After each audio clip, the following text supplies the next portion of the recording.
What's up guys? Today I'm doing a video on a Benelli M4 clone made by Panzer Arms.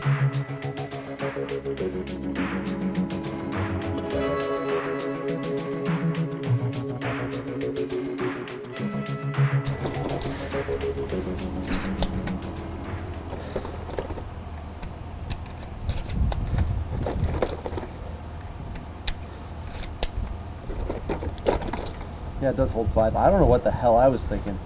You must have just put in a couple and forgot. Maybe. All right.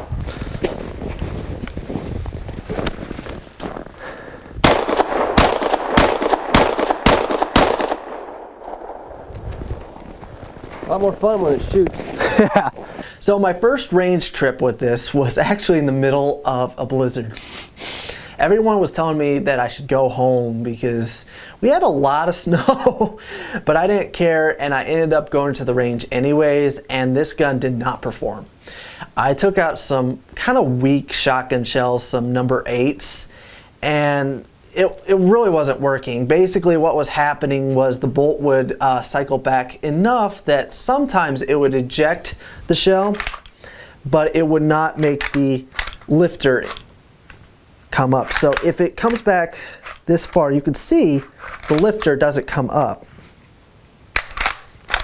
So about right here, the lifter pops up. But if it comes back just a little bit, just enough that that shell clears, then it would feed in nothing. We had some failures to eject, failures to feed. It did not like the number 8 shot. I tried 2 different brands because that's what I was able to find at the time was Fiocchi and some Federal number 8 shot, and this shotgun did not like it. It also didn't help that it was blowing snow, 0 degrees. It was freezing, so we have freezing temperatures and light load shotgun shells. So I went out the next day with some hotter ammunition, some what was it, some Remingtons. I can't remember what it was, but it was steel balls. It was a heavy load, let's just say high brass heavy load shotgun shells, and it cycled a lot better. It did have some failures, but at this point I had shot about 300 rounds, so yeah, it was getting filthy. So I think that was more to blame than anything, but I will say this gun prefers hotter rounds. Okay, we're gonna redo that. All right.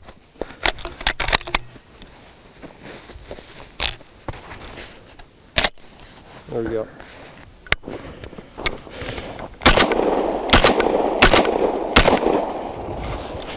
Still might need to put some lube on it.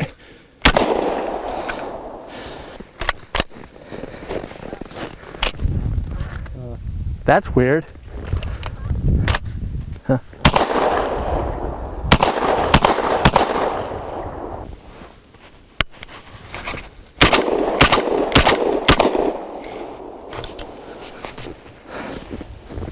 Failure to eject, I believe. Yeah, failure to eject. And these are fun to try to get out.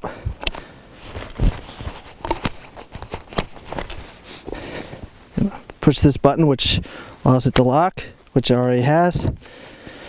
And I need something to pry it, so I'm going to use some keys. If I can get them out of my pocket.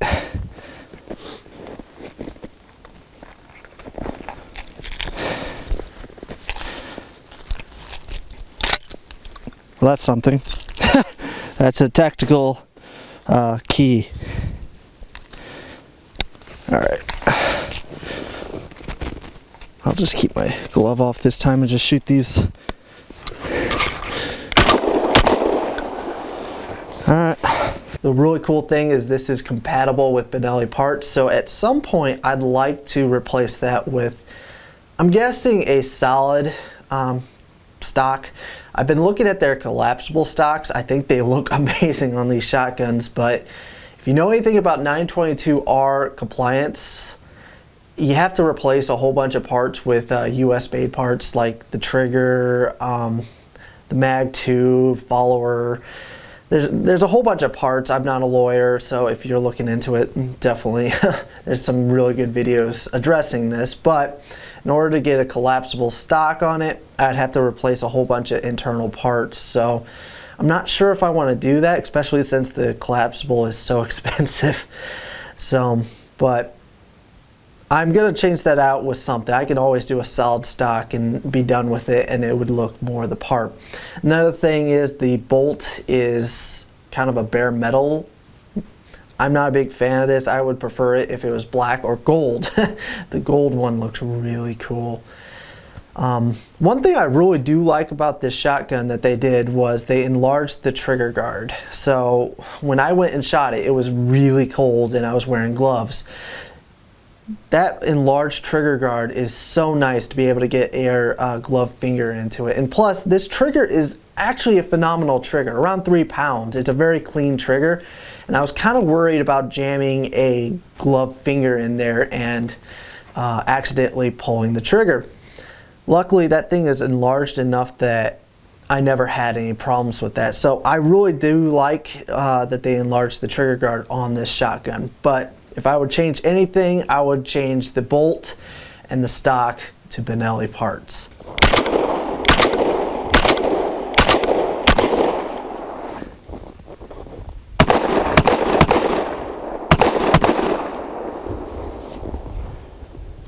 I do like the sights on this shotgun. The front sight came kind of drifted far to the right for some reason, but it seemed to be shooting pretty close to where I was aiming, so I don't know. I'm going to have to work around with that when it's not freezing and I have time to play around with a shotgun, but I'm going to have to adjust that front sight at some point. But both the front and the rear sight are both adjustable, and I really do like that. And it comes with this rail on top. Now, there's some blemishes with the paint on the rail. I think that's the worst thing I can ding about the shotgun, was there was an imperfection in the paint. But it will work just fine for what I want to do with it. I just wanted something that I can take out to the range, have fun with, and pretty much have a Benelli-like gun without having to pay the Benelli price. And I got that. If that's what you want in a shotgun, something to have fun with, and it resembles a Benelli M4, this is a good option in my opinion. If you're looking for something for home protection, I'm not sure what to say about it. I'm still testing the shotgun. Maybe if you find the right loads, this thing is reliable, but when it jams, boy, does it jam.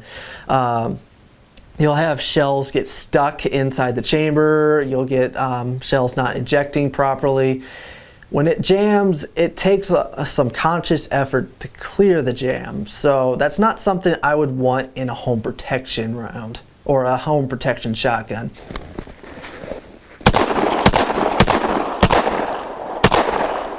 Actually had a jam with that one.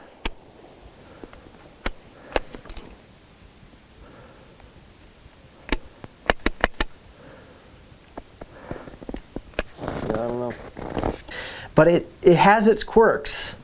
Now, one thing I noticed, so I really like this about these types of shotguns. When you want the bolt to lock back, you push this button down here and the bolt will lock back.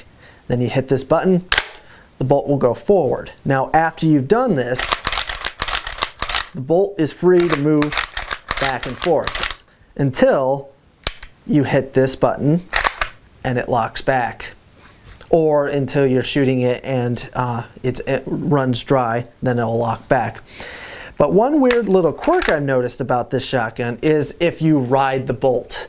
So let's say you're inside and you don't want to slam it forward, so you lock it back, you want it to go home, and you're holding on to the bolt handle. Sometimes it will get stuck. You'll pull it back, it won't go forward, you'll tap it forward, it won't go anywhere. To get rid of this, hold the bolt, because you can get your finger smashed if you're not watching. But you hold the bolt, you push down on the feed lifter or the cartridge lifter, and it'll go forward. I'll demonstrate that again. See, the lifter goes up too far. It holds the bolt back, so you hold the bolt, push down the lifter just a little bit, then let it go, and the bolt will go back home. So just something to keep in mind about this shotgun, that it does have its quirks. It's got a cross bolt safety, which I kind of like, but with gloves it was kind of hard to actuate. It was actually easier to take off safety because it's got this big button. Putting it on safety is kind of tricky with gloves on because it's got a smaller button on this side. Disassembly of this shotgun is kind of tricky because this thing is a very tight fitting gun. First, you unscrew this cap up here, then you pull this whole assembly off. Once it comes off, you can pull this handguard off, and then you have the barrel off the gun.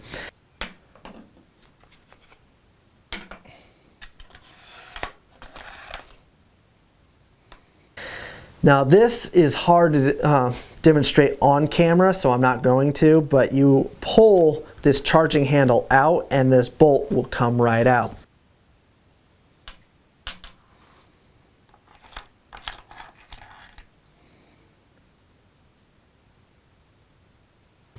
And then if you want to take the trigger assembly off, you push this pin that's located right here out and then kind of wiggle it out till it comes out. I was having the hardest time doing it. I'm still learning, and I'm probably would embarrass myself if I did that on camera. But that's how you disassemble this shotgun, which is identical to how a Benelli comes apart. I actually watched a Benelli video to figure that out, because the instruction manual that came with it didn't really explain it that well. Now, what's really cool about this shotgun is it comes in this box, just showing off the box that it came in. Sorry about the glare off the lights, but it comes in this box, and it actually sets you up pretty well. So it comes with a really nice box with your chokes in them. I think that's really cool. And then they go one step further and they actually give you eyes and ear protection. So if you're a new gun owner and you bought this shotgun, you'd be all ready to go to the range other than buying ammunition. You got your eye protection, your ear protection, and all your chokes. I really do like that about this shotgun, that they really got you set up right.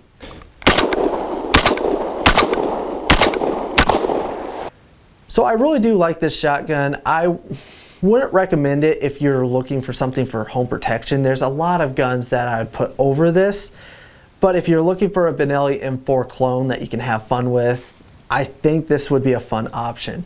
Now I'm gonna test it more because, like I said, I shot some magnums and I shot some really weak rounds. So there's a lot of shells in the middle that I did not test. So I would like to do more testing on this shotgun. You know, it has an adjustable choke, so try that out and mess with the sights to see how accurate it can be. So in the summer, I'm hoping that I can do some more range time with this shotgun and really see what it can do. But as of right now, it's just a fun range toy for me. So I hope you guys enjoyed this video. This is like the third time I've filmed it because my camera didn't focus the first time, and once I start repeating myself a lot, then the video looks like crap. So yeah, so I hope this turned out okay. Anyways, you're gonna see more of this shotgun in the future. Like I said, I'm gonna do a lot more testing with it, and there's a lot of cool stuff coming up, other firearms that I'm really excited to show you guys in the future.